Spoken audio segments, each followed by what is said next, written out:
Bonjour et bienvenue dans Tech et vous. Aujourd'hui, nous allons parler de Tap to Pay, de l'actualité de l'intelligence artificielle avec Google Gemini et enfin, nous parlerons aussi de quelques changements qui pourraient intervenir assez rapidement compte tenu de la pression européenne sur Apple concernant la dégéolocalisation des stores. En gros, vous verrez, ça va changer pas mal de choses. Bonne écoute et à bientôt. Ne soyez plus étonné si votre commerçant a un iPhone pour vous encaisser lors de vos achats en magasin. La technique tend à se développer par petites couches.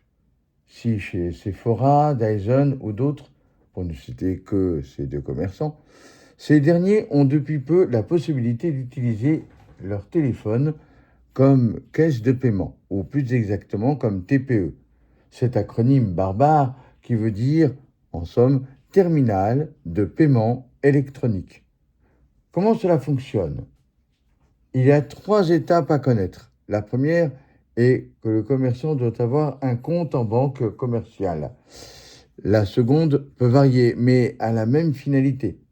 Soit sa banque propose un service ad hoc, soit il devrait se chercher un intermédiaire financier, nonobstant qu'il n'est pas tout à fait obligé de s'inscrire chez son intermédiaire financier. Mais dans tous les cas, des frais lui seront demandés pour chaque transaction.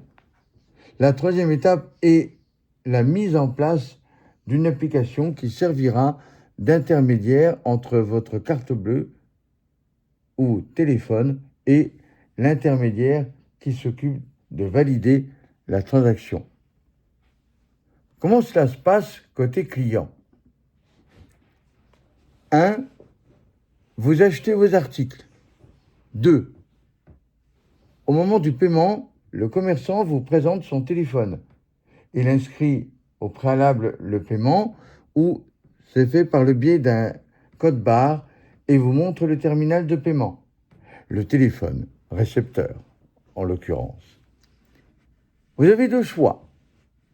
Soit vous utilisez votre téléphone Apple ou Android pour effectuer le paiement via Google Pay ou Apple Pay, soit vous présentez votre carte bleue. Dans ce dernier cas, il faudra sur l'écran du téléphone taper votre code PIN, à savoir le code à 4 chiffres qui vous a été attribué lors de l'obtention de votre carte bleue.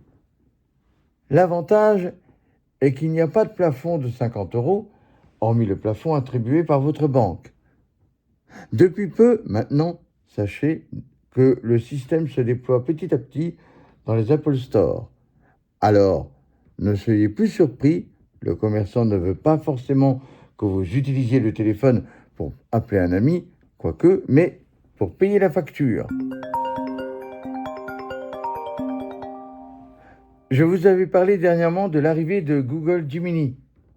Google a mis le bouton sur déploiement et ce dernier arrive en France.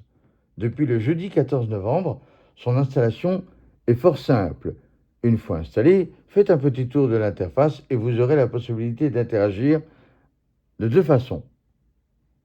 Par écrit, dans ce cas, il vous répond par écrit avec en sus la traduction en anglais de ce que vous avez posé comme question et la réponse aussi donnée dans la langue de Shakespeare. Ou par le bouton Live. Et là, les réponses sont lues oralement. Notez qu'on peut, tout comme ChatGPT, se taper la bavette. En haut à droite, sous votre nom de connexion, vous aurez les paramètres dont le choix des voix. Google Gemini est une IA intéressante à tester. Si vous voulez des réponses plus avancées, vous devriez avoir un abonnement qui est du même coût tarifaire que celui d'OpenAI. Mais sans abonnement, on a déjà de bons résultats. Ce qu'on aime, les voix relativement naturelles. Ce qu'on aime moins, c'est que très vite, sans abonnement, les réponses peuvent parfois être très basiques.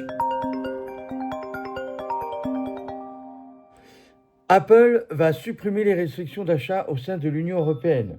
Enfin, devrait. De manière générale, nous ne sommes pas tous globetrotters. Il ne faut pas oublier ceux qui vivent dans des zones dites frontalières. France-Suisse, France-Allemagne, France-Italie. La difficulté de jongler entre les différents stores reste épique. En pratique, si votre compte Apple était sur le store français et que vous vouliez télécharger une application locale espagnole, par exemple, que vous changez donc de votre store pour passer à celui d'Espagne, tous les éléments de votre compte Apple français s'en trouvent effacés. Votre carnet d'adresses et autres joyeusetés. Seuls les titres achetés au sein de l'Union européenne, que ce soit des livres ou de la musique, restaient. Ne parlons même pas de l'Apple Watch. Si vous aviez le malheur de changer de store, les choses se compliquent. Bref, un vrai casse-tête. L'Europe s'attaque enfin à ce problème typiquement européen, ou plutôt typiquement Apple.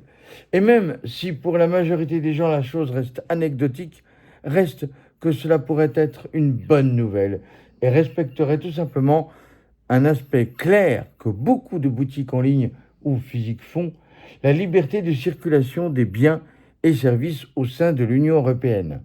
Alors, même si les services, c'est le strict minimum, restent des aspects dont il faut rappeler les avantages que nous avons.